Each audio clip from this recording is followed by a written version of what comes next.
Proteína transportadora de cobre en plasma. Antes de continuar, quiero disculparme porque no voy a explicar todas las preguntas en su totalidad. Hay algunas que sí, hay algunas que salen directamente de fragmentos de las diapositivas del doctor, hay algunas que voy a sacar directamente del libro, y este caso es una pregunta bastante datera, bastante puntual. Desconozco, no tengo acceso a las grabaciones ni de este año ni del año anterior, si esto se menciona en clase, pero se encuentra en las preguntas de años anteriores, y en este caso la clave es la de celuroplasmina. Bien, la bilirrubina indirecta se conjuga con, tenemos las siguientes claves. Este formato lo voy a emplear. Voy a dejarles la página de la cual estoy sacando esto. Obviamente es así como se encuentra por sí sola. O me refiero, por supuesto, al libro Guyton. En este caso, corresponde a la página 874, medición de la bilirrubina en la bilis como herramienta clínico-diagnóstica. Perdón.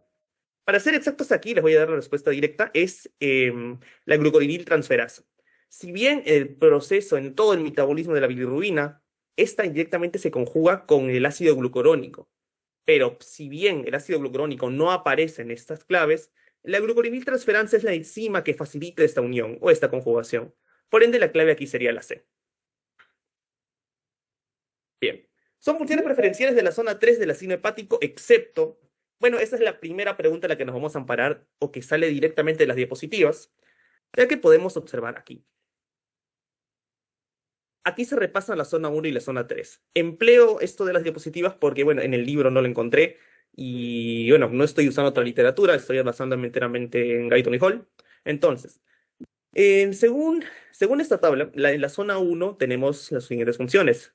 El catabolismo de aminoácidos, la gluconeogénesis, la degradación de glucógeno, la HMG-CoA reductasa, colesterol, síntesis de colesterol, ureogénesis, flujo biliar dependiente de ácido biliar, metabolismo oxidativo, beta oxidación de los ácidos grasos para ser exactos, y en la zona 3 tenemos la glicólisis, la síntesis de glucógeno desde la glucosa, liponeogénesis, colesterol, o mejor dicho, la biosíntesis de ácidos de sales biliares o ácidos biliares, la cetogénesis, esto hace referencia a los cuerpos cetónicos, la síntesis de glutamina, el flujo biliar independiente de ácidos biliares y, bueno, la biotransformación de las drogas. Como hemos podido observar, la clave que según esto no corresponde a la zona 3 sería ureagénesis, ya que todas las demás corresponden, porque ureagénesis corresponde a la zona 1. Bien, evidencia de necrosis hepatocelular. Esto corresponde, para ser exactos, al perfil hepático. Es una serie de pruebas de laboratorio que en lo que se basan es en principalmente medir enzimas. Aquí vamos a hablar de las aminotransferasas, la ALT y la AST. Esto, por supuesto, es la clave. Pero esto se lo respondo después de haber llevado un curso. Y recuerdo que esto se nos enseñó. Pero en su caso, esto sale directamente nuevamente de las diapositivas. En este caso, repasemos el perfil hepático. El GOT o el AST o la transaminasa glucamático oxaloacética o la aspartático aminotransferasa, la GPT o ALT, transaminasa pirúvico oxalacético o a la aminotransferasa, refieren inflamación y necrosis hepatocelular. También tenemos a la fosfatasa alcalina, a la glutamiltransferasa y a las 5-nucleotidasia, que son marcadores para la colestasis, mientras que la bilirrubina, el tiempo de protrombina o actividad de protrombina, y en este caso la albúmina, corresponden a la reserva o a la reserva funcional. Por ende, bueno, ya les dije que la clave aquí es ALT-AST, que son las aminotransferasas que marcan necrosis hepatocelular y a su vez inflamación. De este cuadrito del perfil hepático sale también la clave de esta pregunta. Es un marcador de colestasis, por supuesto, la fosfatasa alcalina que acabamos de mencionar. Bien. Los niveles de evaluar la reserva funcional hepática. ¿Qué clave sería, chicos? Lo acabo de mencionar hace unos instantes. A ver, cualquiera. Bilirrubina. Exacto, bilirrubina, recordemos. Bilirrubina o también albúmina. Tal vez lo más preciso sería albúmina, pero en este caso tenemos bilirrubina. El tipo de protrombina, actividad de protrombina, se usa más que todo para un contexto hemático, relacionado a factores de coagulación. Recordemos que el hígado está implicado en este mediante la vitamina K. Pregunta que también vamos a revisar aquí. Bien, nuevamente una pregunta de Atera. Tenemos la proteína transportadora de aldosterona, que en este caso tenemos la transcortina. Si bien investigando sin tomar o dar muchas vueltas, la respuesta a priori sería albúmina, eso según Internet. En el banco, esta revisión habla de la transportina, que como tal sería un medio secundario para transportar aldosterona. Aunque como tal, esta se encarga de transportar mineralocorticoides y glucocorticoides. Tal vez por eso es que se decantan por esta clave. Bien, el hígado renueva la bilis aproximadamente cada X días. La literatura no menciona unos días exactos. Mencionan que la bilis se reutiliza y puede mezclarse y digamos que cargarse hasta 20 veces. Pero, nuevamente, les digo, esta parte no recuerdo si el doctor lo mencionó en clase, pero según esta pregunta, que si mal no recuerdo vino el año pasado, corresponde la clave A, 7 días. El parámetro es de 6 a 10, pero el más cercano sería 7. Y es la clave que está, digamos que marcada en esta recopilación. Bien, el mayor componente de la bilis. Tengo una imagen que lo explica, el libro lo explica, pero creo que esto se los puedo preguntar. ¿Cuál sería el mayor componente de la bilis?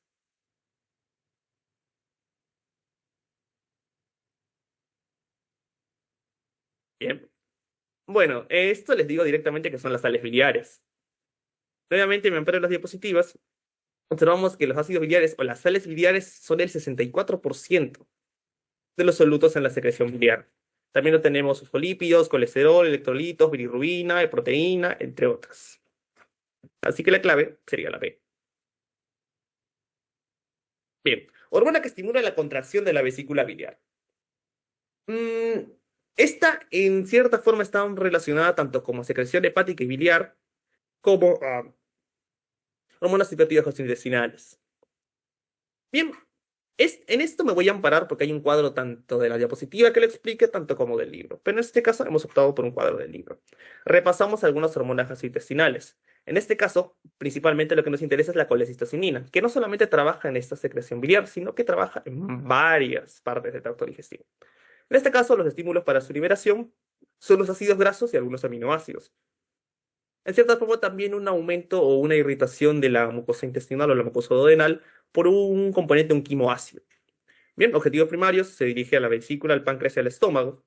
Y principalmente estimula la contracción vesicular y la secreción de enzimas pancreáticas. Y a su vez, inhibe la evacuación gástrica y la secreción de ácido. Por ende, la clave sería colecistocinina o según sus siglas SK. Este cuadro se lo dejo aquí para que puedan repasarlo. Ah, por cierto, también les dejo la página del libro de donde se encuentra el otro cuadro. O donde se encuentra la información precisa que dice la colecistocinina estimula el grasamiento vesicular. Bien, la hormona epsidina interactúa con la para regular la absorción de hierro. Aquí la mayoría son enzimas, salvo el transportador de divalentes o la ferroportina. Pero les doy un dato, el transportador de divalentes o cationes divalentes está en el intestino, para ser exactos. Se está relacionado bastante con el metabolismo de metales pesados, por intoxicación de metales pesados. Por ende, la clave que quedaría aquí sería la ferroportina. Pero ¿por qué no se relaciona con otros? De alguna forma, algunos son transportadores. Bueno, aquí no pude encontrar una imagen en la literatura, pero me amparé en otro libro, que es el Robis Cotran de Patología Estructural y Funcional. Aquí observamos un hepatocito normal, no, mejor dicho, un heterocito normal. Tenemos el metabolismo del hierro, el transportador del hemo, cómo ingresa, y aquí tenemos algo peculiar. El hierro, para que pueda entrar, la epsidina reacciona con el canal ferroportino y se encarga de bloquearlo, en cierta forma regular. Cuando hay mucho hierro en el volumen sanguíneo, la epsidina se encarga de bloquear el transportador de ferroportina que facilita el transporte de hierro hacia el torrente sanguíneo desde el intestino, desde el enterocito. Por ende, hay un aumento, una sobrepoblación, digamos, una sobrecarga de hierro en la sangre. La epsidina se encarga de bloquear su transporte desde el enterocito hacia el flujo sanguíneo. Por ende, la clave sería ferroportina. Bien, el hígado requiere de la vitamina para la síntesis de los factores de coagulación. Esto lo mencioné hace unos minutos, y en este caso es la vitamina K. En este caso me amparo de este grafiquito, donde hablamos de los factores hepáticos dependientes de la vitamina K. Aquí hablamos de factores de coagulación, tenemos el factor 2 o protrombina, factor 7 procrombina o F estable, el factor 9 antihemolytica B o factor Christmas relacionada a un tipo de enfermedad coagulativa, y el factor 10 Stuart-Bauer. Todos estos son dependientes de la vitamina K, aunque también la proteína C, que es un potente anticoagulante, está relacionada a la vitamina K. Esta es, más que todo, corresponde a la sección de hematofisiología, el último capítulo de fisiología de la coagulación, y para ser exactos, página 484. Disminución de la protonina, el factor 7, el factor 9 y el factor 10 causada por deficiencia de vitamina K. Por ende, la clave nuevamente sería vitamina K. Bien, habiendo terminado con lo que corresponde a preguntas sobre fisiología del hígado y la secreción biliar, me muevo al siguiente tema. Antes de empezar aquí, quiero hacer una aclaración. Si en la anterior me disculpé, en esta me voy a disculpar muchísimo más porque no he encontrado literatura para ampararme en este tema. Más que todo me he basado en la diapositiva que tengo del año pasado enteramente. Hay algunas preguntas que no he encontrado en la diapositiva y las he respondido según lo que sí Terbanqueo y según una muy breve investigación mía.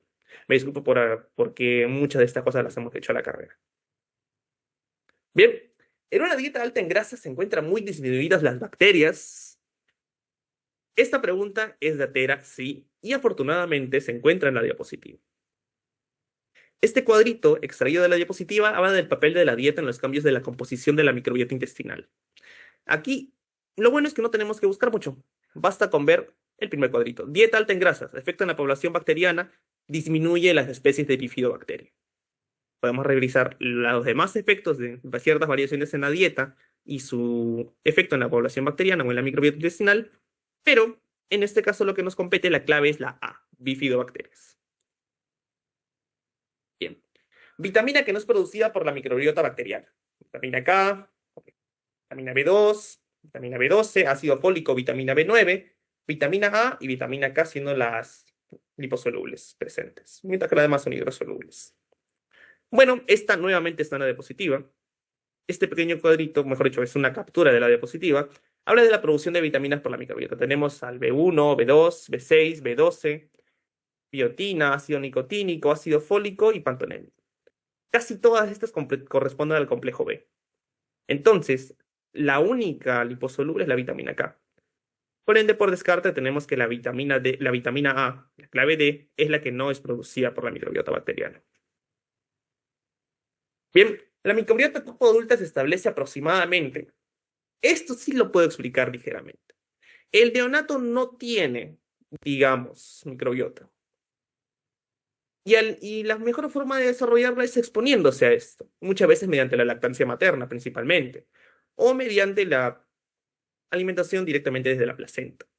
Mientras el niño va creciendo y va desarrollándose hasta ser aproximadamente, hasta desarrollar el tipo de microbiota adulta, desarrolla también su sistema de defensa, ya que este para desarrollarse y para poder trabajar eficientemente tiene que exponerse a agentes patógenos.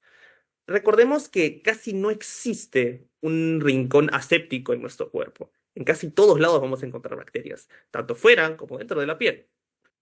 Entonces, habiendo dicho esto, esta información nuevamente sale de las diapositivas.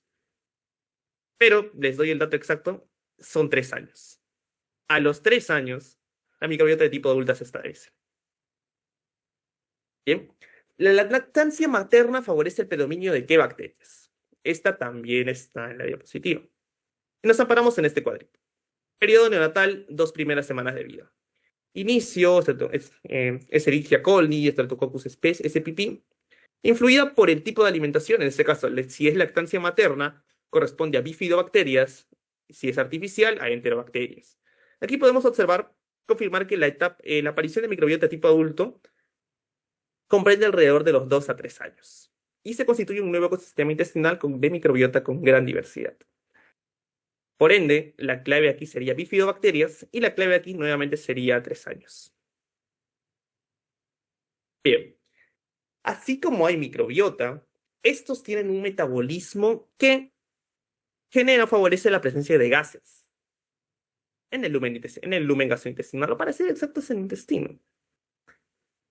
Estas dos preguntas, porque son dos preguntas se relacionan a este tema, salen afortunadamente de un recuadro de la diapositiva. Este gráfico. Observamos el ingreso de gas, ingreso y salida de gases. Aquí lo que vamos a ver principalmente es los que nos compete: circulación portal e intestino delgado y colon. Los gases que vienen de la circulación portal hacia el lumen intestinal son el nitrógeno y el oxígeno molecular. Y los que tienen un recorrido opuesto son el oxígeno molecular, el dióxido de carbono, el metano y el hidrógeno molecular. Por ende, la clave aquí sería 2, 3, 4 y 5, ya que el nitrógeno va en un sentido contrario a lo que pide la pregunta. Va desde la circulación portal hacia el lumen gastrointestinal. La clave sería la C, 2, 3, 4 y 5. Y en la siguiente pregunta, el gas intestinal que proviene de la circulación portal, ante la falta del oxígeno molecular, sería el nitrógeno molecular. Bien, ahora pasemos a este tema que como tal los he tenido que juntar porque en este banco, en esta recopilación, no tengo tantas preguntas de todos y cada uno de estos. Bien, comencemos con la primera. Digestión hacia absorción intestinal. Marque lo correcto. 1. La digestión de lactosa se inicia en el estómago. B. Se puede absorber hidratos de carbono después de la acción de la alfa-amilasa pancreática. C. En la formación de las micelas participan glicerol, ácidos grasos y aminoácidos. O D. El transportador sodio dependiente es el mismo para glucosa y aminoácidos. Esta implica un poco más de revisión. No podría decirles que sale directamente de las diapositivas, así que voy a tomarme el tiempo de explicar un poco esto. Bien, ¿la digestión de lactosa se inicia en el estómago? No. La digestión de casi todos los hidratos de carbono inicia en la boca, con la amilasa salival. Si bien el estómago puede favorecer ciertas cosas, no tiene un rol muy importante aquí. De hecho, los que se encargan bastante de esto son tanto la amilasa pancreática como la amilasa salival. La B. ¿Se puede absorber hidratos de carbono después de la acción de la alfa-amilasa pancreática? Probablemente. Algunos sí. Otros necesitan un recorrido mucho más largo para poder ser absorbidos completamente. C. ¿En la formación de las micelas participan glicerol, ácidos grasos y aminoácidos? No. Los aminoácidos. Los aminoácidos no son parte de las micelas. Y D. El transportador sodio dependiente es el mismo para glucosa y aminoácidos. No, no lo es. Para glucosa tenemos los SLGT1 o SLGT2, y para los aminoácidos una diversidad. Comprenden otras familias de transportadores sodio dependientes. Por ende, la clave aquí sería la, digamos que es la que tiene más sentido dentro de todas. Aquí repasamos un poco, nuevamente cortesía del guide, les dejo la página en la parte inferior, en cuadros de digestión, en este caso, hidratos de carbono. Posteriormente también tenemos de proteínas y de ácidos grasos. Aquí obtenemos que los almidones son trabajados por la tialina en la saliva, o la amilasa salival, y la amilasa pancreática. Esta es reducida a maltosa o polímeros de 3 a 9 de glucosa. Esta, a su vez, en el intestino, se observa la digestión tanto de glucosa como de lactosa como de sacarosa. Y se reducción hacia galactosa, fructosa y finalmente todo hacia el producto final que es la glucosa, que es, digamos, el combustible base para la mayoría de reacciones en el cuerpo. Bien, aquí en el caso de las proteínas tenemos algo interesante. Y esta sí es la que inicia en el estómago, ya que la pepsina, al ser activada, bueno, el pepsinógeno al ser activado por el ácido clorhídrico, la secreción gástrica con un pH increíblemente bajo, favorece la reducción de proteínas a proteasas, peptonas y polipéptidos. Luego, los que se encargan de, en cierta forma, rematarlas y dejarlas servidas son las proteasas pancreáticas. La tripsina, la quimiotripsina, la carboxipolipeptidasa, la elastasa. Y si alguno de ustedes recuerda, hablé un poco de esto en mi último repaso. Estas cuatro hormonas se activan directamente gracias a la activación de la tripsina, favoreciendo digamos que una reacción en cadena que nos lleva a la descomposición en polipéptidos y aminoácidos. Y las peptidasas, más que todo en intestino, se encargan de reducir los aminoácidos para su absorción más efectiva. Bueno, en lo que respecta a grasas, tenemos dos órganos protagonistas, el hígado y el páncreas. La bilis y la agitación emulsifica las grasas en un proceso, valga la redundancia, llamado emulsificación de las grasas. Esta grasa emulsificada es atrapada por la lipasa pancreática, la cual lleva a la reducción en ácidos grasos y monoglicéridos, aunque también existen hormonas pancreáticas que se encargan de digerir esteres de colesterol y fosfolípidos. Bien, aquí circulación gastrointestinal, marque lo falso. La B A. La vasodilatación del escape regulador se produce a nivel arterial y venoso. La estimulación parasimpática aumenta la secreción glandular. C. La colecistocidina, el péptido intestinal vasoactivo, la gastrina y la secretina aumentan la circulación postprandial. D. La hipoxia de la pared intestinal puede aumentar la circulación en un 50%.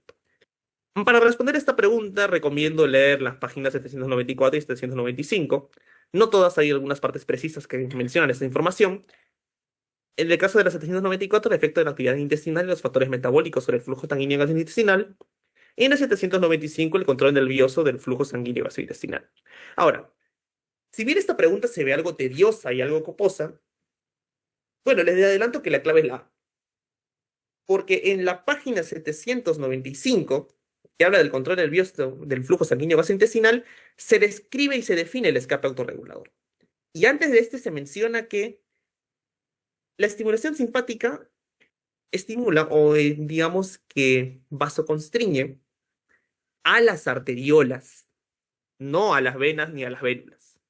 Y el escape autorregulador habla de que hay metabolitos que favorecen la secreción de vasodilatadores para inhibir y retornar al estado normal los vasos sanguíneos dentro de la circulación gastrointestinal. Así que con ese párrafo sacamos al toque la clave A. Aunque también podemos explicar un poco las demás claves. ¿La estimulación parasimpática aumenta la secreción glandular? Sí. Repasando un poco la inervación del tracto gastrointestinal, dejando de lado un poco el sistema nervioso entérico, ya que es, bueno, lo que comprenden, recordarán por histología, los plexos mientéricos y los plexos submucosos, o de Auerbach y de Meissner. Estos son propios del tubo gastrointestinal. Aquí estamos hablando de la estimulación de inervación extrínseca, ya sea la simpática y la parasimpática. Aquí, acuérdense generalmente esto: la parasimpática estimula y la simpática inhibe. Y cuando no inhibe, tiene un efecto doble que a la larga o estimula poco o inhibe. O sea, digamos que a la larga inhibe. Bien, esto puede variar, sí, más que todo en el caso del simpático, dependiendo de qué parte del tubo digestivo de glándulas anexas estemos analizando, pero generalmente es así: parasimpático estimula, simpático inhibe, ya sea motilidad, ya sea secreción, ese es su rol general. La colecistocinina, el péptido intestinal vasoactivo, la gastrina y la secretina aumenta la circulación postprandial. Sí. ¿Y la hipoxia de la pared intestinal puede aumentar la circulación en 50%? Sí. Ya que, digamos que la irrigación del tracto gastrointestinal es directamente proporcional a su actividad. Conforme más trabaja y más está trabajando, más flujo sanguíneo hay. Toma un aproximado de 2 a 4 horas en volver a su estado normal. Bien. Justo hablando de inervación, tenemos una pregunta esta: inervación extrínseca e intrínseca intestinal. Marque la verdadera. ¿El plexo entérico es el más importante? ¿Quién sabe? ¿Las dendritas del Meissner son receptores? No, los receptores son más que todo, podrían relacionarse a los encontrables en la piel. C. La inervación extrínseca es regulador de la actividad intestinal. Luego de leer las dos primeras, casi que podemos descartarlas y marcar la C. Pero vamos a explicarlo un poco. Aquí recomiendo leer la página 789, control nervioso de la función gastrointestinal, sistema nervioso entérico. Bien. Digamos que la inervación intrínseca se encarga casi enteramente de la motilidad y puede asumir las funciones tanto de motilidad como de secreción en caso de que se pierda la inervación extrínseca. Pero la inervación extrínseca tiene algo peculiar. ¿Qué es eso peculiar? Que la regula, ya que, como mencioné, la inervación extrínseca comprende la inervación simpática y parasimpática. Estas secretan neurotransmisores o muchos tanto polipéptidos como participan en la secreción de hormonas que regulan, ya sea que estimulen, ya sea que inhiban, ya sea que aceleren o ralenticen secreciones y motilidad. Por ende, la clave sería la C. Bien, según para la colecistocinina, señale la falsa. Leamos. Contrae la vesícula biliar. Ya lo leímos y esto es verdadero. ¿Inhibe el vaciamiento gástrico? Sí, es verdadero. Y aquí hay un problema. Según el banco y el repositorio de preguntas, la clave es la C. Es secretado por el páncreas por la presencia de los tres nutrientes en el duodeno. Y es cierto, esto es falso, ya que la colecistocinina es secretada por las células I en duodeno. No tiene nada que ver con el páncreas, no es una hormona pancreática. Pero sí favorece a su secreción. Y ahora, la D. La colecistocinina y la pancreosimina es diferente. Pues no. La pancreosimina es el nombre rudimentario que se le dio a la colecistocinina cuando esta fue estudiada inicialmente. Esta información no la encontré en el libro, tampoco la recuerdo de las diapositivas, pero sí lo encontré en un artículo.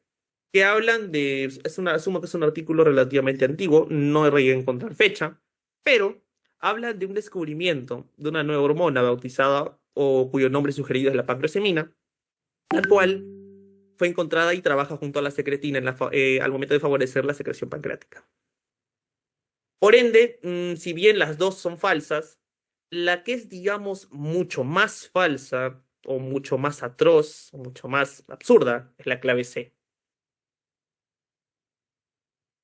Bien, aquí repasando, este cuadro es de Guyton y Hall, página 792, donde hablamos de algunas hormonas gastrointestinales, la gastrina, cuyo estímulo corresponde a la presencia de proteínas en el estómago, la distensión del tubo gastrointestinal, estímulos nerviosos, y inhibe, o el ácido inhibe su excreción.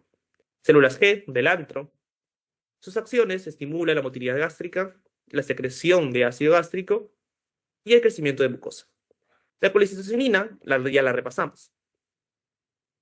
La secretina, acuérdense del nombre, secretina, estimula secreción, listo. Reacciona entre ácido y grasa. Irritación de la mucosa duodenal. Y bueno, el péptido insulinotrópico dependiente de glucosa, o también GIP, o péptido inhibidor gástrico. Sus estímulos son la presencia de proteínas, grasas y carbohidratos, los tres bioelementos o biomoléculas fundamentales, y secretado por las células K del duodeno y ayuno. Estimula liberación de insulina y inhibe la secreción y motilidad gástrica. Y bueno, la motilina, su nombre lo dice, motilina, motilidad, favorece motilidad, mientras que la secretina favorece secreción. Células M del duodeno y el de ayuno. Este cuadro los dejo para que lo repasen y en caso quieran repasarlo en sus libros, aquí está la página 792. Bien. Hormona que produce relajación de los esfínteres pilórico, ileocecal y de Oddi. En otras palabras, casi todos los esfínteres. Bien, esta pregunta es latera. He revisado en las diapositivas y no nos hablan casi nada del peptido intestinal bajo activo ni de la... Bueno, ya les soplé la clave, me disculpo. La respuesta es la E, péptido intestinal vasoactivo. Y esta está en un párrafo en la página 789. Sí, así de rebuscada. Diferencias entre los plexos mientérico y submucoso. Clave E, péptido intestinal vasoactivo. Además de ser un vasodilatador y estar relacionado con el sistema nervioso parasimpático, también tiene una función en la cual relaja casi todos los esfínteres, entre ellos los mencionados aquí, pilórico, ileocecal y de Oddi. Bien, retarda el vaciamiento gástrico. ¿El pH alcalino del alimento? No, recordemos que el que lo retrasa es el pH ácido, ya que irrita la mucosa duodenal. Hiperglicemia, sí, la hiperglicemia retarda el vaciamiento gástrico. ¿Por qué? Bueno, un estudio de hiperglicemia, digamos, una glucosa postprandial mayor a 100, entre 100 a 115, en algunos casos más elevados de 120, y hablamos de un riesgo, un factor de riesgo para algún tipo de diabetes. Al tener mucha glucosa, al tener una glicemia elevada, naturalmente se retarda el vaciamiento gástrico. ¿Por qué?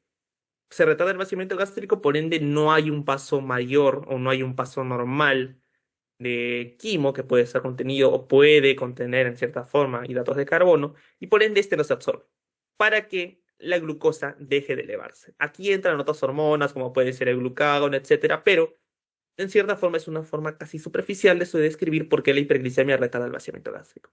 La motilina no, motilina, motilidad, estimula el vaciamiento gástrico y su motilidad. Eritromicina no tampoco y la dieta no necesariamente. Bien, favorecen la relajación receptiva, excepto, ya,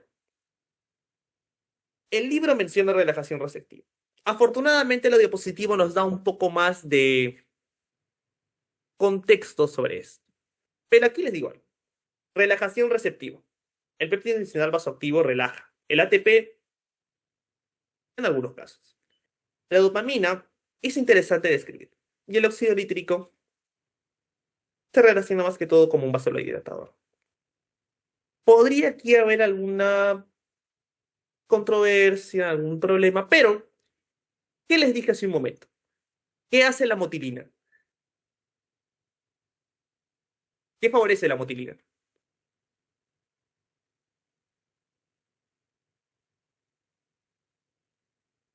Bueno, la motilina favorece la motilidad. Y para que haya relajación, no se necesita motilidad.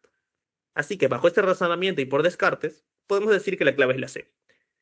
Pero si queremos un poco más de contexto, tenemos la siguiente imagen. Cortesía nuevamente de las diapositivas. Aquí dice, clarito, la relajación receptiva está mediada por el péptido disocial vasoactivo y el óxido nítrico. Ahora, ¿por qué no la dopamina? Bueno, porque la dopamina es, en cierta forma, un inhibidor casi competente, si mal no recuerdo, de la acetilcolina. Y la acetilcolina está relacionada con el sistema nervioso parasimpático o los receptores colinérgicos. Entonces, si el sistema nervioso parasimpático es naturalmente estimulador, es lo contrario a la relajación receptiva. Y por ende, la dopamina, al bloquear la acetilcolina, de cierta forma limita la actividad del sistema nervioso parasimpático. Por ende, esta favorece la relajación receptiva. Bien, nuevamente la clave sería el C, motilina. Bien, órgano endocrino difuso, es correcto. Aparentemente parece datero. La familia de la secretina la conforman la S, la secretina, la colecistocinina, la PIC y la PIG. Tal vez. La colecistocinina aumenta por adopción de ácidos grasos con más de 10 átomos de carbono. Tal vez. La gastrina estimula contracción de antro y esfínter pilórico. Tal vez. Y la secretina actúa solamente en la porción auricular. O la todo es falso. Bueno, todo parece datero, pero la clave más directa es la clave B. Ya que recordemos que la colecistocinina reacciona a la presencia de ácidos grasos en el intestino, en duodeno. O directamente a la aparición o al contacto del quimoácido con un pH reducido, un pH bajo, irrita la mucosa duodenal y esta es secretada para su acción. Si tenemos una duda sobre la A, afortunadamente tenemos esta imagen cortesía de las diapositivas que habla de las familias estructurales. La familia de la secretina está compuesta por la secretina, el péptido intestinal activo, el péptido similar a la insulina, el inhibidor gástrico, perdón, y el glucagón, cosa que no coincide. Por ende, la clave aquí sería la B. Les puedo decir que la secretina no actúa solamente en la porción canalicular del páncreas, actúa netamente en el páncreas. Y la gastrina estimula la contracción del antro y el esfínter pilórico. No. La gastrina tiene una acción más interesante en la secreción gástrica que en su motilidad. Repasando algunas nuevamente el mismo cuadro para rellenar aquí un poquito y hablar de justificar la clave B. Colicitocina, estímulos para su secreción, grasa. Listo. Bueno, pasemos a páncreas y secreción pancreática. Enzima más abundante en la secreción pancreática. Esto creo que les puedo preguntar, ¿eh? ¿Qué clave es? Vamos, chicos, cualquiera.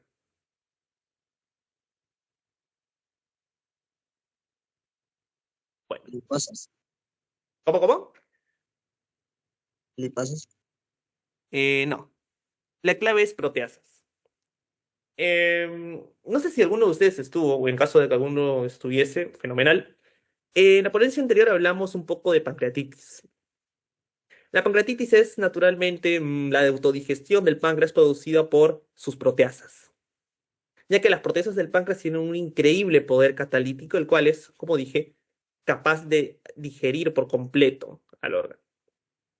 Y bueno, por si tenemos alguna duda, lo podemos revisar tanto en el libro como en esta imagen cortesía de las diapositivas. Clases de enzimas en el jugo pancreático, el 90% corresponde a las proteasas. La amilasa un 7%, la lipasa un 2% y las nucleasas son menores al 1%. ¿Bien?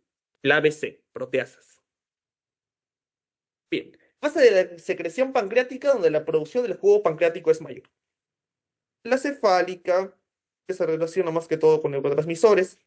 La gástrica, la intestinal o ninguna de las anteriores. A ver, recordando por anatomía, justo que ustedes vienen de llevar anatomía, me están llevando anatomía. Em, el conducto principal o el conducto secundario, ya sea de Birsuk o Santorini, ¿hacia qué órgano conecta? ¿En qué órgano desemboca? El intestino. Exacto. Por ende, bajo esa respuesta podemos decir que la fase de la secreción pancreática, donde la producción del jugo pancreático es mayor, es Intestinal. exacto, la intestinal. Esto lo menciona el libro, aproximadamente el 70% de la secreción pancreática se relaciona a la fase intestinal, ya que recordemos que casi todos los estímulos para la secreción pancreática provienen de irritación o distensión excesiva de la mucosa duodenal o del duodeno propiamente dicho. Y por si hay dudas, aquí tenemos el respaldo. Nuevamente, cortesía de las diapositivas. En el caso de las cefálicas, el 25%, vías vagales, de estimulante, visto, olfato, gusto, masticación, relacionados al centro del apetito, el centro de la salivación, inclusive. La gástrica, distensión, probablemente gastrina, vagal colinérgica, 10 al 20%. Y bueno, el intestinal, aminoácidos, ácidos grasos, hidrogeniones, que de alguna forma se relacionan al pH bajo o la acidez, y a la irritación de la mucosa duodenal, y a su distensión en exceso, la colecistocinina, la secretina, reflejos enteropancreáticos y el latido de acá. Si bien aquí menciona el 50-80%, el libro menciona un aproximado del 70%, la mayor cantidad de secreción pancreática se da en la fase intestinal. Clave C. Sobre el glucagón, es verdadero. Bueno, acá nos hemos ido más a lo que es páncreas endocrino. Estamos hablando aquí de hormonas. Si bien el libro lo separa, ya que el páncreas exocrino se encuentra en el capítulo de digestivo y el páncreas endocrino del capítulo de, valga la redundancia, endocrino, tiene una relación directa con la alimentación. Si bien el glucagón es una hormona que no se toca mucho, yo les digo páncreas, ustedes me dicen insulina, pero el glucagón es, de cierta forma, lo opuesto, es hiperglucemiante. Pero eso no se limita solamente a reducir el nivel de glucosa en sangre. Aquí les adelanto que la clave es todas las anteriores, ya que el glucagón promueve la glucogenólisis, el gluconeogénesis y la lipólisis. ¿Por qué?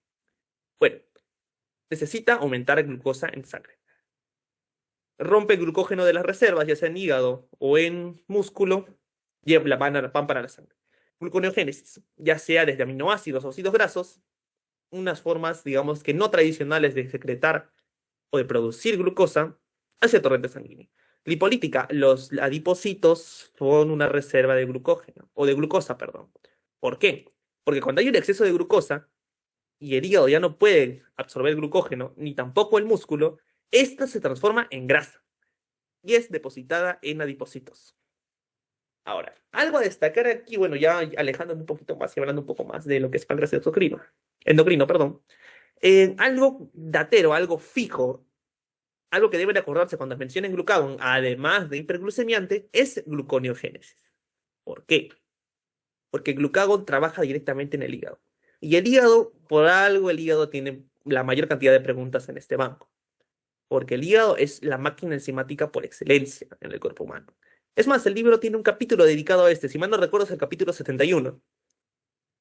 El hígado trabaja con todo. ¿Y qué hace el glucagón? El glucagón estimula una cascada de enzimas y reacciones en el hígado que es increíblemente tedioso de explicar y se lo dejo aquí en la parte inferior.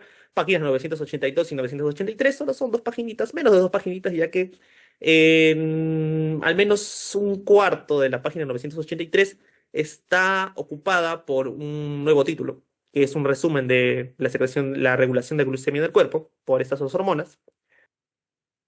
Habla, ni viene diciendo, de cómo es que el glucagón estimula esta cascada de reacciones para favorecer la gluconeogénesis en el hígado.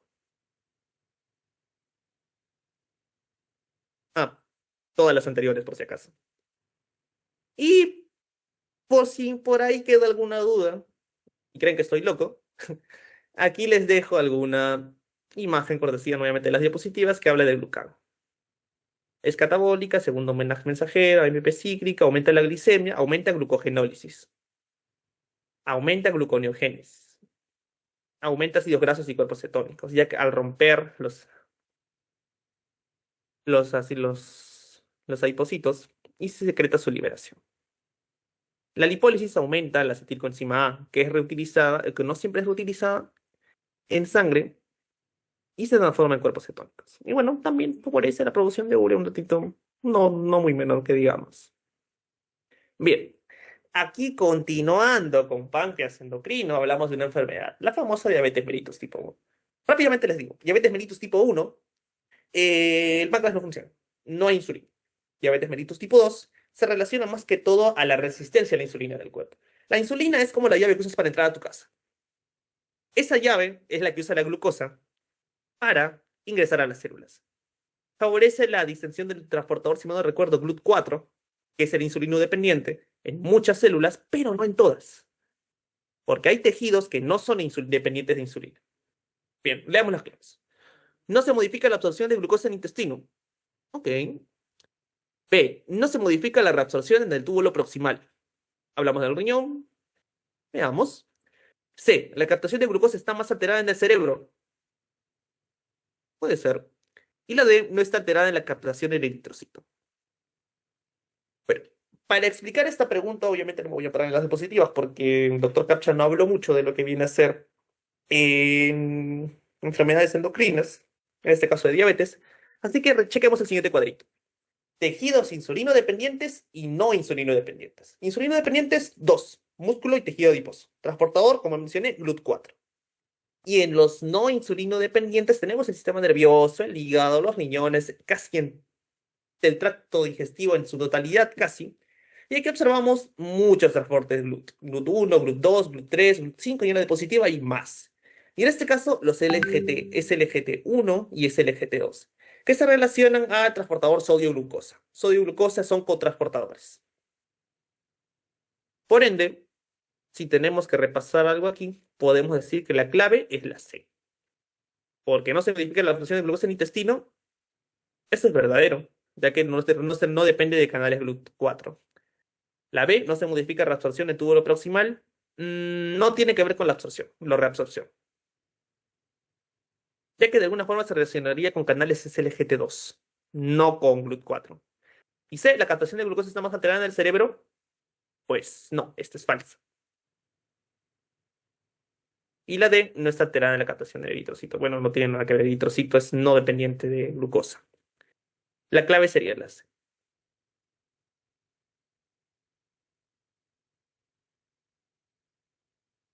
Bien, desencadena la activación de proenzimas en pancreáticas en el intestino. Bien, aquí les voy a decir, les voy a adelantar que la clave es la B, enteroquinasa. Ahora, ¿qué es la enteroquinasa? Bueno, la enteroquinasa es una enzima. Es una enzima que se encarga de catalizar o de activar al tricinógeno. Y una vez el tricinógeno es activado, se encarga de activar a las demás proteasas en páncreas. La enteroquinasa es una enzima producida por las células en borde del cepillo, los enterocitos en el duodeno, en el intestino.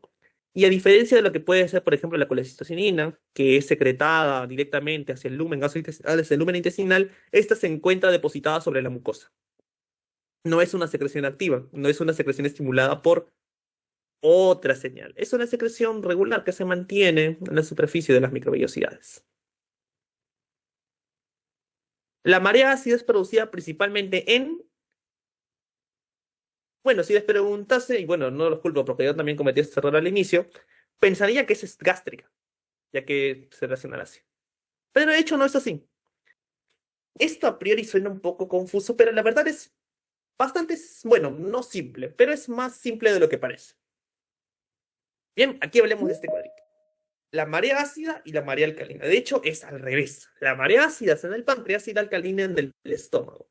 Un concepto, bueno, en el caso del páncreas, el pH en sangre, en la sangre venosa principalmente, después de la secreción de bicarbonato hacia el duodeno, disminuye, ya que se secretan hidrogeniones hacia el torrente sanguíneo.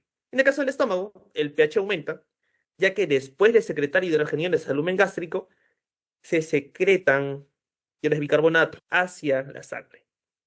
Aquí cito dos páginas, 811 y 812, secreciones de las glándulas gástricas oxínticas, y 815 y 816, secreciones, al menos para explicar lo que es la María alcalina, la secreción oxíntica.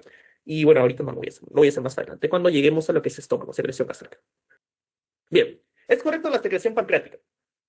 La secreción de enterocinasa es favorecida por la colecistocinina, probablemente. El inhibidor de tripsina solo protege a tripsinógeno. Vamos a ver.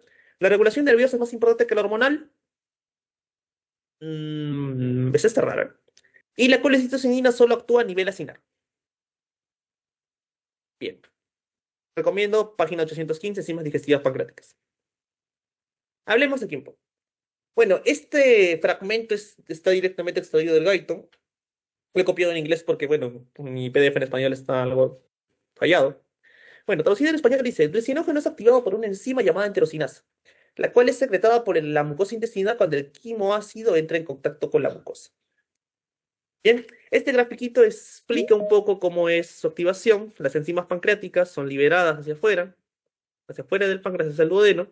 Y aquí el tripsinógeno es activado por la enteroquinasa. Tripsinógeno se transforma en su forma activa llamada tripsina. Y esta coge al quimiotripsinógeno, a la procarboxipolipeptidasa y a la proelastasa hacia sus formas activas. Quimiotripsina, carboxipolipeptidasa y elastasa. Ahora, páncreas. Dentro del páncreas, aquí estamos hablando de lo que es un pequeño algoritmo, ya yéndonos a lo que es fisiopatología, pero hablemos aquí de las células acinares. Las células acinares se encargan de secretar lo que son tanto enzimas pancreáticas como este pequeño amigo de aquí, el inhibidor de tripsina.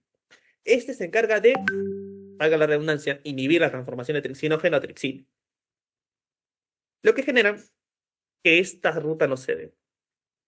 Y como está dentro del páncreas, este inhibidor de aquí evita una activación en cadena y a su vez evita un cuadro de pancreatitis aguda. Por ende, podemos decir que la secreción enterocinasa es favorecida por la colecistocinina, sí, ya que la colecistocinina se encarga de activar la secreción pancreática. Y esta se ve en cierta forma favorecida, hay una relación no del todo directa, pero es parcialmente correcta. ¿El inhibidor de tripsina solo protege al tripsinógeno? No, protege a todas las hormonas. Si bien va directamente a ese tripsinógeno, a la larga protege a todas. Sí, la regulación nerviosa es más importante que la hormonal, no, es la clave C, ya que en el páncreas lo que prima más es la estimulación hormonal, ya que casi no recibe estimulación nerviosa. Es activado enteramente por secretina, colecistocinina, entre otros. Bien, estómago y secreción gástrica. Bien. Retardan el vaciamiento gástrico, excepto. Bueno, aquí estoy hablando que es la clave de grelina. Grelina, hormona del apetito, hace todo lo contrario a los demás. Por el contrario, en lugar de retardar el vaciamiento gástrico, lo acelera. Aquí me amparo de las diapositivas. Hormonas que provocan un vaciamiento gástrico lento y las que lo aceleran. Vaciamiento gástrico lento. CSK, leptina, péptido 1 similar a glucagón, oxintomodulina, péptido YY, péptido liberador de gastrina, enterostatina, amilasa pancreática, mejor dicho, polipéptido pancreático. Y las del vaciamiento gástrico rápido, solo dos: motilina y grelina. Y ahora, también tenemos fármacos. En este caso, yo estoy buscando el locreotio, ya que es el nombre más raro aquí. El alcohol tiene un efecto relativo, puede tanto retardar como acelerar. Y bueno, la calcitonina no tiene una relación directa con el vaciamiento gástrico. Pero la que sí directamente lo acelera es la grelina. Bien, los receptores H2 tienen afinidad por. Ya esto ya tira más para lo que es neuro. Pero esto es un poco fácil. Receptores H2, histamina. Recuerden, solamente es eso. H2, histamina. H1, si mal no recuerdo también, sigue siendo histamina. Clave C. En este caso, la relación entre la histamina y el estómago es que la histamina favorece la secreción de gastrina. Y bueno, la gastrina es una cadena hacia la secreción oxíntica, ácido clorhídrico, etc. Bien. En el marcapaso gástrico, las ondas lentas se producen con frecuencia de ¿cuántas veces por minuto? Bueno, si bien hay una diapositiva, hay una clase de motilidad gástrica, motilidad intestinal, no recuerdo, no accedí a las grabaciones y al menos en la diapositiva no se menciona textualmente cuál es la respuesta, pero en el libro sí. Aquí observamos, hablando de ondas lentas. Su intensidad generalmente varía entre 5 y 15 milivoltios y su frecuencia varía en diferentes partes del tracto gastrointestinal humano, de 3 a 12 minutos por minuto. Aproximadamente 3 en el cuerpo del estómago, 2 en duodeno, 8 o 9 en el hilo terminal. Por ende, según la página 788 de Guyton, la clave es la C. Y es correcta, concuerda con la clave predilecta o marcada previamente en el banco. Bien. En la célula parietal, en el polo luminal, la bomba de protones transporta simultáneamente. Bueno, la literatura lo referencia con otro nombre. Hidrógeno potasio o hidrógeno potasio ATPasa. La clave B. Bueno, aquí tenemos este gráfico cortesía de Guyton y Hall. Lo que aquí pasa, o la secreción gástrica inicia con el agua intracelular se disemina a hidrogenión y a hidroxilo. El hidroxilo se junta con el dióxido de carbono ingresante por difusión hacia la célula para convertirse en bicarbonato. Este bicarbonato es eyectado hacia el fluido intersticial y en cierta forma al torrente sanguíneo. Esto corresponde a lo que es lo que les mencioné anteriormente, a la marea alcalina, y el hidrogenión es excretado hacia afuera con un contrasportador, que justo es el que hablamos, la bomba de protones, o la bomba hidrógeno-potasio o la hidrógeno-potasio ATPasa. Esta te pasa también, bueno, aquí buscamos este contraportador, esta bomba también favorece el ingreso de potasio y la salida de sodio.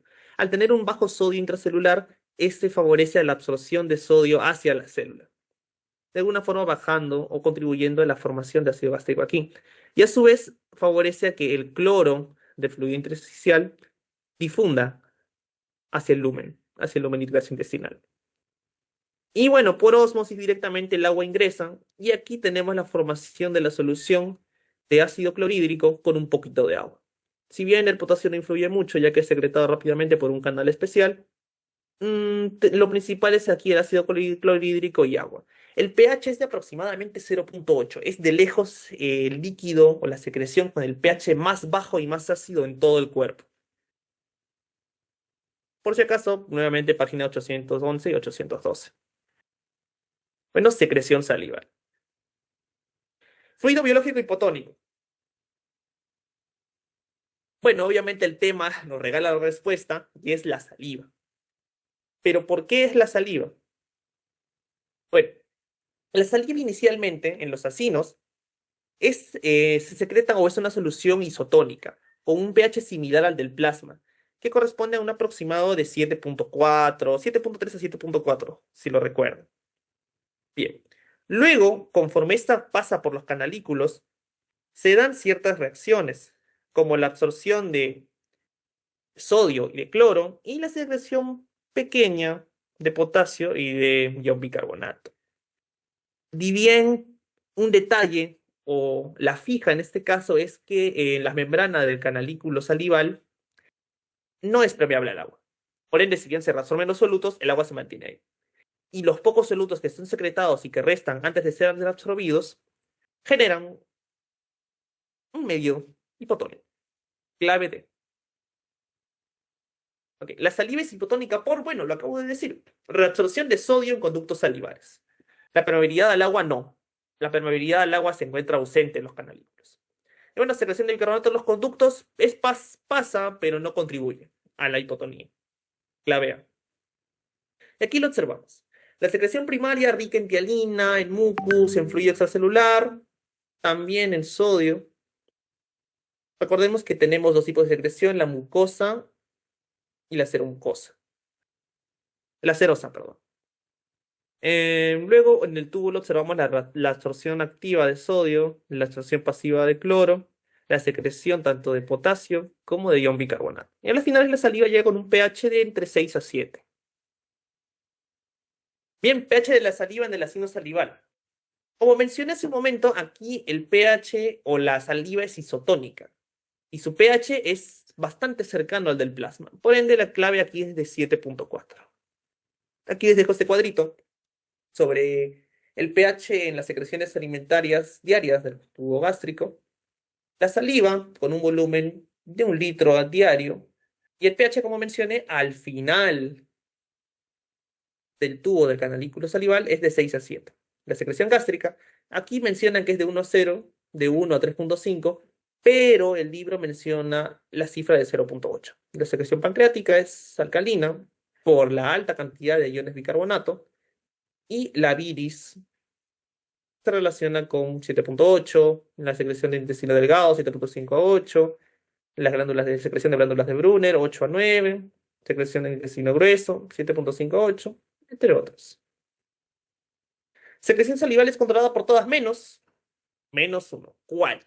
Reflejo condicionado de Pavlov, acción natural, hormonal o eléctrica. Bueno, a priori uno pensaría que es la A, ¿no? Porque no parece tener mucho que ver, pero... A ver, puse algo aquí. Sí, ya. Regulación de secreción saliva. Tenemos dos vías, o dos factores. La nerviosa y la vía directa. La nerviosa, señales nerviosas procedentes del núcleo, los núcleos salivales del tronco encefálico o un estímulo del centro del apetito del encéfalo. Ya saben, imágenes de comida, olores, que naturalmente hacen que salivemos, algo que nos gusta bastante. Bueno, la parasimpática es principal y la simpática es secundaria. En este caso, sucede que la simpática tiene un efecto doble, que si bien por un lado puede estimular levemente y de forma secundaria la secreción, pero a cierta altura la inhibe, o más que inhibirla, la reduce. Bien, si hablamos de la vía directa, tenemos principalmente estímulos mecánicos. Hagan el intento. Un objeto liso va por la lengua, más que todo va a estimular la saliva. Si un objeto rugoso, de plano, no estimula nada o la inhibe. Y también un aporte sanguíneo. Obviamente, si tenemos un caso de hipovolemia, por ende no hay una adecuada nutrición de la glándula salival, obviamente podemos decir que no habrá un flujo adecuado o un volumen bastante reducido de secreción salival. Retornando. Acción natural, estímulos mecánicos. Eléctrico, sistema nervioso. Reflejo condicionado de Pavlov se relaciona más que todo a una forma de describir o que implica la regulación eléctrica nerviosa. Solo tenemos acá dos, nerviosa y directa, nerviosa y mecánico, o si quieren también aportación. ¿Cuál es la que sobra? Hormonal. La secreción salival es la única secreción del tracto digestivo que no tiene rol o está regulada por alguna hormona. Directa o indirectamente no tiene nada que ver con hormonas. La clave es C. Secreción salivar es correcto. Ok. ¿La lactoferrina actúa como bactericida? No. La ferrina inhibe a la bacteria para que pueda seguir replicándose. No es un bactericida propiamente dicho. ¿La función de limpieza depende de la amilasa salival? No. La saliva tiene otros componentes que sí favorecen a una cierta forma de limpieza. ¿La función buffer depende sobre todo del fosfato? No. Si bien el fosfato puede ser un buffer en el cuerpo, esto corresponde más a fisiología renal, el buffer por excelencia es el tampón o buffer bicarbonato, siempre. El bicarbonato y el hidrogenión o el hidrógeno libre se anulan o se titulan entre ellos. Siempre tiene que haber un balance entre ellos. Si hay acidosis o alcalosis, siempre se va a estar relacionada con bicarbonato e hidrogeniones o hidrógeno. Y ahora, se excreta plomo, mercurio, urea, tiosanatos, etcétera. Bueno, aquí te puede hacer dudar tanto el plomo como el mercurio. Pero la verdad es que sí. Si bien en pequeñas cantidades por intoxicaciones por estos metales, sí se presenta excreción o presencia de plomo y de mercurio. Y en lo que respecta a urea y tiosanatos, los tiosanatos se relacionan con una afección de limpieza, más que todo. Y bueno, la urea sí está encontrable. Nuevamente, cortesía de la diapositiva, encontramos todas las enzimas, algunas sustancias orgánicas, y aquí las inorgánicas, sodio, calcio, potasio, bicarbonato, cloruro, fosfato, gases, hidrógeno, oxígeno. Y bueno, el libro, para ser preciso, sí menciona los tiocianatos. La diapositiva no directamente. Por ende, aquí la clave sería la C, la correcta. Bien, para cerrar vamos a hablar de intestino y secreción intestinal. Se forman a nivel del intestino delgado de septo. Ya, esto es metabolismo de la bilirrubina. Esto mata a cualquiera, créanme que es bastante complicado. Pero, si bien, aquí tengo dos gráficos, uno de diapositiva y uno de libro. Este gráfico me pareció más adecuado. Aquí hablamos directamente de buscar el nombre. Intestino delgado no nos ayuda mucho, pero encontramos un nombrecito acá. El urobilinógeno se transforma en estercobilina, o estercobilinógeno y luego estercobilina. Colon, la clave A. Precursor de estercobilina. Lo vimos hace un momento. El más próximo directamente sería el urovinilógeno. Aunque precisamente sería la urobilina, tal vez. Y aquí hablemos de este cuadrito. La bilirrubina, recordemos que es el producto de la degradación de la hemoglobina. Naturalmente, los eritrocitos, al tener una vida media de 120 días, recuerden por histología, que son, digamos, que llegan al final de su vida o son lisados y digeridos en el vaso, en los conductos, en esa red compuesto de, si mal no recuerdo, colágeno o fibra endotelial, fibra reticular endotelial, algo así. Y aquí, bueno, los macrófagos se encargan de reducirla y, bueno, de alguna forma se encontramos aquí. Aquí comenzamos en plasma. Los eritrocitos frágiles o ya, digamos que senescentes, pasan por el sistema reticular endotelial del vaso. El grupo hemo es secretado, la hemooxigenasa la transforma en biliverdina, la biliverdina se transforma en bilirrubina no conjugada, esta pasa al hígado, y aquí en el hígado puede tomar dos rutas, hacia el riñón o hacia el intestino. Si es en el riñón, se transforma en urobilinógeno, pasa al riñón y este urobilinógeno se secreta en urobilina en la orina. Ahora, si pasa a lo que es el contenido intestinal, esta bilirrubina se vuelve conjugada. La bilirrubina se conjuga aquí. Y ahora, puede ser lo siguiente. Este datito de aquí. La acción bacteriana. La acción bacteriana toma protagonismo aquí en adelante. Hay más pasos que se omiten, sí, pueden buscarlo más detallado, sí, pero destacamos que el primer componente de la bilirrubina conjugada por la acción bacteriana es el urobilinógeno. Bien, el urobilinógeno puede ser absorbido y puede pasar nuevamente a los riñones desde aquí, pero luego el urobilinógeno se transforma en estercobilina y hasta ser oxidada se transforma en estercobilina, estercobilinógeno y estercobilina. Y luego este es el pigmento natural de las heces. Por ende, el más próximo sería el urobilinógeno, como precursor de estercobilina. Ese está en el Gaiton, si mal no recuerdo, página... Bueno, capítulo 71, no les puedo decir la página ahorita, debía anotarla, me disculpo. Bueno, en el colon, el primer producto metabólico de la bilirrubina por acción bacteriana es justo lo que acabo de decir. ¿Cuál sería, chicos?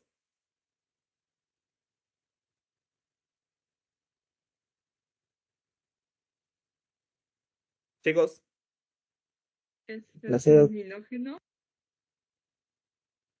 veamos. En efecto, es el urobilinógeno. Recordar, acción bacteriana a partir de urobilinógeno, como primer producto de su acción para la bilirrubina conjugada. Clave C. Bien, efectos de la fibra dietaria.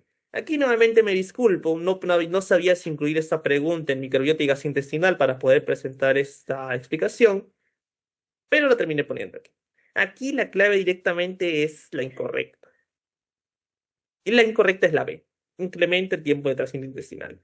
Esto no les puedo dar una explicación fisiológica que digamos, pero sí un poco más simplificada. ¿Han escuchado que en la dieta se recomienda consumir fibra para favorecer la digestión y en algunos casos reducir el estreñimiento? Bueno, esto se relaciona a que la fibra dietaria o la fibra de la dieta favorece o de alguna forma reduce el tiempo de tránsito intestinal, ya que acelera su digestión, favorece la formación de heces y bueno, muchas veces se recomienda a pacientes estreñidos. Por eso tenemos la recomendación de alimentos ricos en fibra y bueno, incluso productos como los yogures con fibra, que combinan fibra con probióticos, que tienen un rol, no sé si decir similar, pero sí conjunto que al final les llevan a lo mismo. Y la fibra dietaria, por ende, reduce el tiempo de tránsito intestinal, no lo incrementa. Por ende, la clave es la B. Bien, las defensinas son sintetizadas y secretadas por, ya chicos, esto es histología, intestino. ¿Cuál es la clave?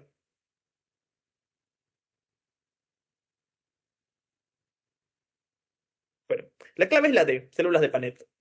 Si bien las células de Panet a priori podríamos pensar que son macrófagos o algo así, de hecho no, son parte del epitelio y se encargan de secretar defensinas y mantener cierto orden en el epitelio intestinal. Bueno, eso sería todo. He usado dos referencias enteramente en Guyton y bueno, Robbins me socorrió cuando tuve ese problema de la ferroportina y la epsidina. Y bueno, le doy el crédito a dos contribuyentes anónimos